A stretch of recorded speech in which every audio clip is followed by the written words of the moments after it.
Hey there, my name is Libby and welcome to my second report. We last left off on my time machine being broken, but I fixed it.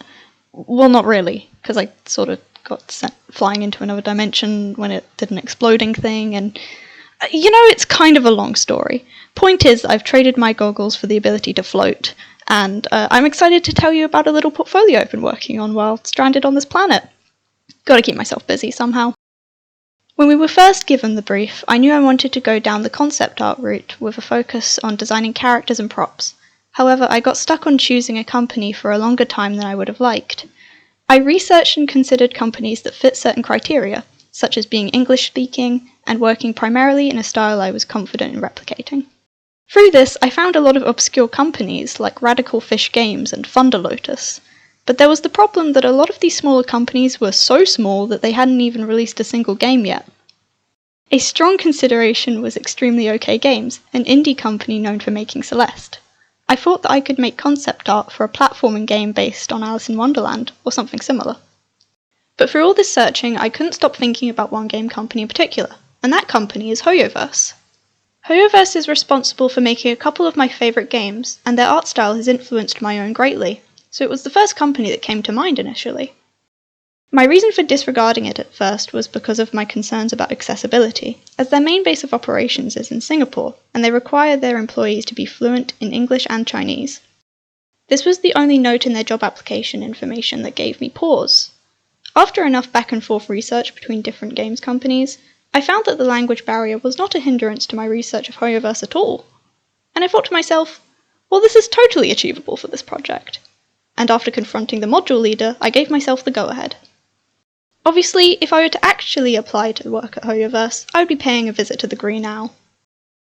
Moving forward into the research portion, I had a lot of fun putting together a digital scrapbook of all the resources I could need to create a quality professional identity portfolio and a personalised cover letter.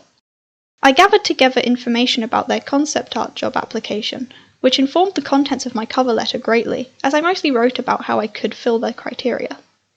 I watched videos and read articles Hoyoverse has put up about their character concepts. I also looked into events like Hoyo Fair just to cover all kinds of ground on Hoyoverse content creation. I even found a couple sheets of character designs made through the company's own concept art training exercises. My favourite part was finding and collecting examples of the different types of concept art made for one of their games, Genshin Impact. I already knew a lot about Hoyoverse's games library going into this, and I especially had extensive knowledge of the contents of Genshin Impact. Because of this, I chose to make my professional identity portfolio about character additions to that game, and I set out with my own design goals in mind based on my prior knowledge. Since I was planning on adding characters to an ongoing game with an already large roster, I challenged myself to design characters which filled in the gaps. With the help of several spreadsheets I made, I was able to identify the gaps in element, weapon, character model, and region combinations, and made a list of potential ideas, from which I planned to design 5 characters. One of the impressive things about Genshin is the world building and inclusion of different fictional cultures. I knew it was important to me that, if I were really submitting this portfolio to Hoyoverse, I showcased my understanding and appreciation of these different cultures by designing characters from multiple different in-game regions. It was rightly pointed out that these were quite ambitious goals for such a short project, and that I could simplify the portfolio a ton by reducing the amount of character designs from 5 down to 2. Not only did this mean that I could focus my attention on fewer designs, but it also contributed to the clarity of the structure of my portfolio. This didn't stop me from pursuing my design goals. I still designed the characters for 2 different in-game regions and chose somewhat lacking combination types, including designing a young boy character, which doesn't currently exist as a model type in-game. When it came to making the portfolio, I paid close attention to the concept art examples I had found previously. These acted as a blueprint for my own concept sketches. Essentially, whatever I saw them do, I copied. With only 2 characters to design, I could explore them in depth by including for them each an iteration page, a turnaround page, a weapon page, a skills page, and a splash-up page. These were chosen because this is what I saw Hoyoverse artists for Genshin Impact include in their concept art. It was important to me that I really showed that I could emulate what they do, from the composition of the pages, to the specific art style, to the way they sketched the attacks and animations. I even chose to make the portfolio background grey because that's what I saw in the examples. In the concept art job application sheet I found online, Hoyoverse mentioned how they want artists who can adhere to the unique art style. So for one of my character designs, I chose to render the splash art you see when you obtain the character. I thought this would be the best opportunity to showcase my technical abilities because it acts as a mini illustration in the sense that I could demonstrate understanding of composition as well as anatomy and colour and lighting. This is compared to rendering one of the turnarounds where I wouldn't have been able to express gesture or composition as effectively.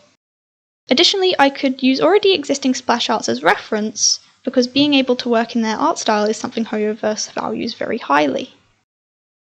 Overall, I am very satisfied with how the portfolio looks, and I can't think of anything I would have done differently. As a whole, I feel as though the quality of my work has increased significantly over the past year. My technical skills have improved particularly well, with me developing a greater understanding of gestural anatomy, colour, lighting, and shape language. On top of that, I have spent more time this year dedicated to projects I am passionate about, which greatly improved my organisational and time management skills. I even kind of know how to iterate now. Yay! And it was good to start thinking about my future as an artist this year, and the kinds of places I can find work. The employability workshops have helped me further understand what is expected of concept artists in the industry, what to include in portfolios, and how to build an online presence on social media, especially if I want to go in more of the freelance direction. Moving forward, I would like to improve certain digital painting skills, such as colour and lighting. I already consider these to be strengths of mine, but I would like to practice more colour theory and learn where I should add more or less detail. Another skill I would like to work on is creating narratives and expressing more compelling ideas in my work. I don't particularly have any plans for projects in Level 6. However, if the opportunity presented itself, I may further develop the idea for the Alice in Wonderland inspired platforming game I mentioned earlier. Or maybe even expand upon the fighting game character I made in 502 by designing the other fighters, the backgrounds, the UI to create an even broader story for them. Either of those ideas feels like it could push me to design more creative environments and push my ability to stylize. Over the summer, I plan to make my very first longish comic in the form of a fan one-shot, about Genshin Impact funnily enough. Even though I am more of a concept artist than a comic artist, I would still like to exercise this skill, and I'm passionate about the story idea. I have already started work on planning and will begin on designing the characters' costumes after this submission. I also want to continue building my professional online presence while following the advice given to me in one of the recent employability workshops. But that's all for my main plans. I've just come across a local on this planet, and they plan to take me to a city called Mondstadt. Maybe I'll get some inspiration from my comic there.